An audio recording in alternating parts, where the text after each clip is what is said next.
Hello everyone! Ayan po, nagluto po tayo ng cashew Peruvian shrimp. Ayan po. Hindi ko na po sa inyo pinakita kung paano siya lutuin. Basta ginisa ko po siya sa sibuyas, bawang at saka kusbara.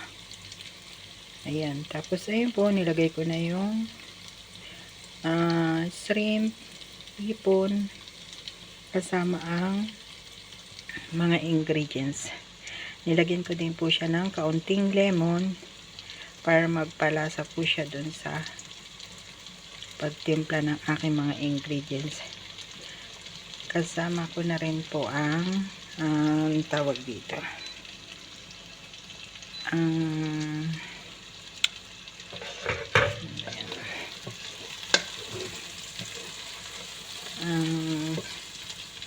kalimutan ko na tuloy guys.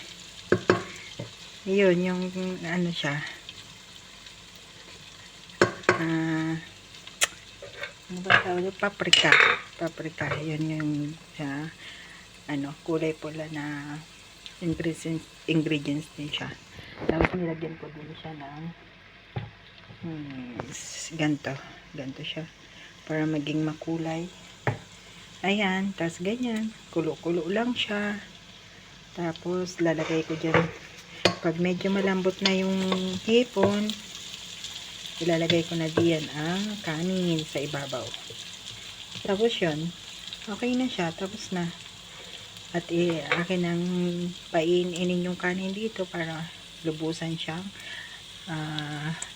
maluto ang ang hipon, kasi hindi pa yan masyadong luto, pero pinakuluan ko na rin siya binabad ko na rin siya sa mainit na tubig yung hipon.